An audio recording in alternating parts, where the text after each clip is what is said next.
Hello students, स्वागत है आप सभी का संजय एजुकेशन चैनल पर। तो स्टूडेंट्स, आज हम कक्षा 12 बायोलॉजी के 3 नंबर वाले टॉपिक्स का निपटारा करने वाले हैं, जो बोर्ड 2024 के लिए बहुत ही महत्वपूर्ण है। तो स्टूडेंट्स, अगर ये वीडियो आपने पूरी देख ली तो मैं दावे के साथ कह सकता हूँ कि आपके 10 नंबर कोई नहीं काट सकता। तो बिना देरी किए हुए वीडियो स्टार्ट करते हैं। क्वेश्चन नंबर 1 देखिए, सेब को आवासीय फल क्यों कहते हैं? इसमें पुष्प का कौन सा भाग फल की रचना करता है?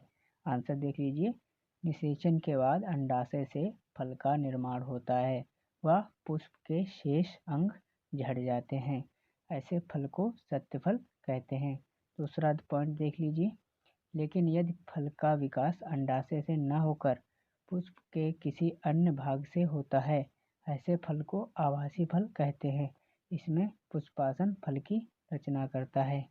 तो क्वेश्चन नंबर 2 देख लेते हैं। बहुभ्रूणता पर टिप्पणी लिखिए।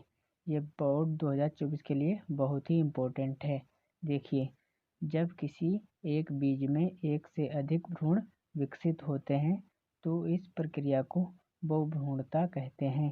दूसरा पॉइंट, यह बीजांड में एक से अधिक भ्रूणकोश की उपस्थिति के कारण होता है।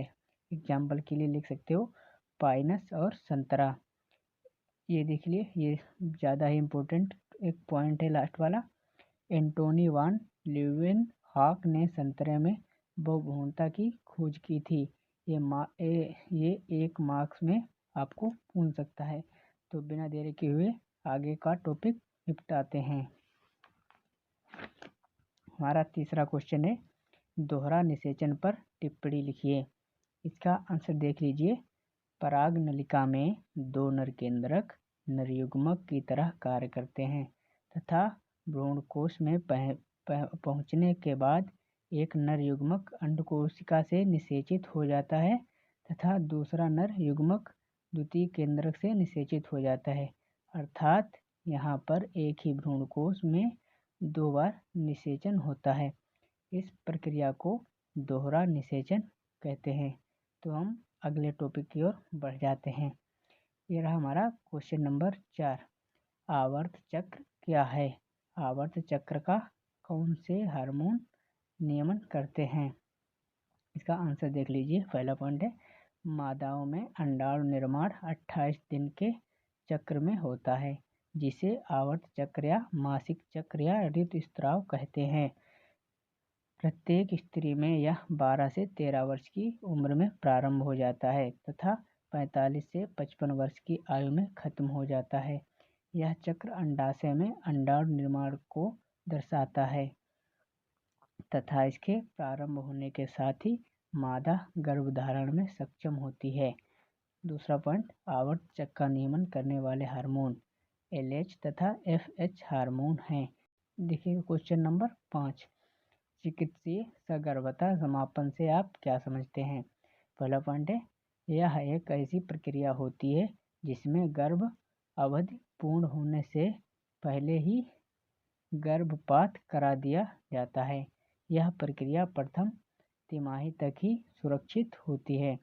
इस प्रक्रिया का उद्देश्य बलात्कार एवं असुरक्षित यौन संबंध से उत्पन्न अनचाहा गर्भ शिशु में जन्मजात रोग आदि दशाओं में गर्भ समापन करना होता है। तीसरा और चौथा पॉइंट देख लीजिए। लेकिन आज के समय में इसका दुरुपयोग कन्या भ्रूण हत्या में किया जा रहा है, इसलिए सरकार ने इस पर बैन लगा दिया गया है। क्वेश्चन नंबर 6 की ओर बढ़ जाते हैं। उल्ब वेधन या एमनियोसेंटेसिस पर टिप्पणी लिखिए। देखिए, यह एक ऐसी तकनीक है जिसका उपयोग करके गर्भावस्था में भ्रूण की गुणसूत्र असामान्यता तथा अन्य अव्यवस्था की जानकारी के लिए किया जाता है तथा इस द्रव का नमूना लेकर इसमें गुणसूत्र की असामान्यताओं का निरीक्षण किया जाता है।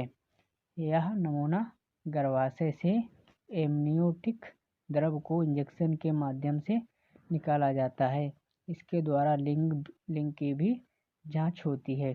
यही कारण है कि आजकल इस तकनीक का दुरुपयोग कन्या भ्रूण हत्या के लिए किया जाने लगा है। इस पर भी भारत सरकार ने बैन लगा दिया है। बिना देर किए हुए नेक्स्ट क्वेश्चन की ओर बढ़ जाते लीजिए। क्वेश्चन नंबर 7, मधुमक्खियों में लिंग का निर्धारण कैसे होता है? इसका आंसर देख लीजिए। मधुमक्खियों में 3 प्रकार की मधुमक्खी होती है। नंबर 1 रानी मक्खी, इसमें 2n होता है, निषेचित अंडे से बनती है। दूसरा है श्रमित मधुमक्खी, ये भी इसमें भी 2n होता है, ये भी निषेचित अंडे से बनती है। नंबर 3 नर या ड्रोन मधुमक्खी, ये अगुणित होती है, ये अनिषेचित अंडे से इसका निर्माण होता है।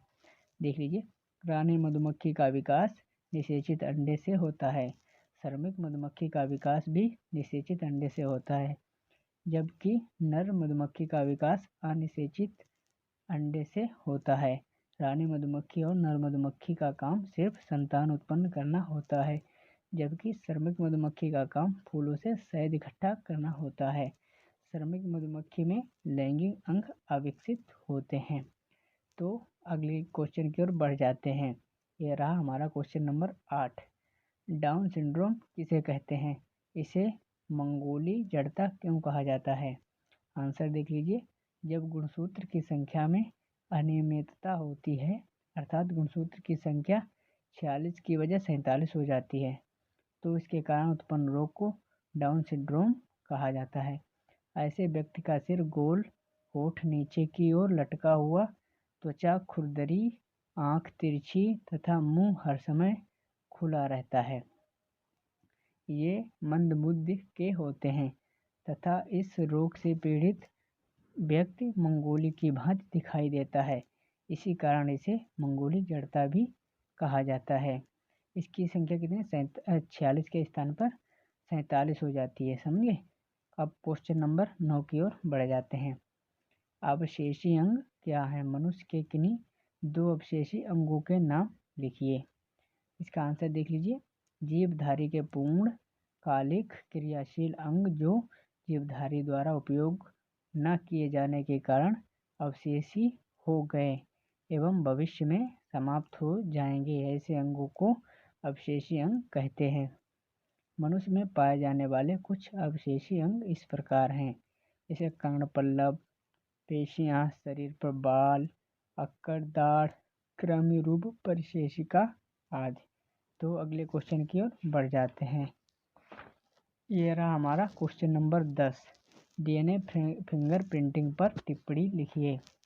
आंसर देख लीजिए। डीएनए फिंगरप्रिंटिंग एक ऐसी तकनीक है जिसके द्वारा किसी खूनी, बलात्कारी, अपराधी की जांच की जाती है। इस तकनीक में व्यक्ति के डीएनए में पाए जाने वाली विभिन्नताओं का पता लगाया जाता है। इसे सर्वप्रथम एलेक्स जेफरी ने बताया था। डीएनए फिंगरप्रिंटिंग के लिए व्यक्ति के रुधिर, लार, बाल, वीर्य, यौन द्रव या अन्य पदार्थ से डीएनए लेते हैं तथा इसी प्रकार दूसरे व्यक्ति का डीएनए लेते हैं तथा उसमें समानता को देखते हैं। यह रहा हमारा क्वेश्चन नंबर 11, टीकाकरण या वैक्सीन पर संक्षिप्त टिप्पणी लिखिए। आंसर देखिए। मृत निष्क्रिय सूक्ष्म जीवों या उनके उत्पादों से बने पदार्थ अर्थात टीके को शरीर में प्रवेश कराने की प्रक्रिया को टीकाकरण कहते हैं। दूसरा पॉइंट, टीकाकरण विभिन्न रोगों जैसे पोलियो, डिप्थीरिया, काली खांसी, टिटनेस, चेचक आदि रोगाणुओं के विरुद्ध सक्रिय उपार्जित प्रतिरक्षा प्रदान करता है।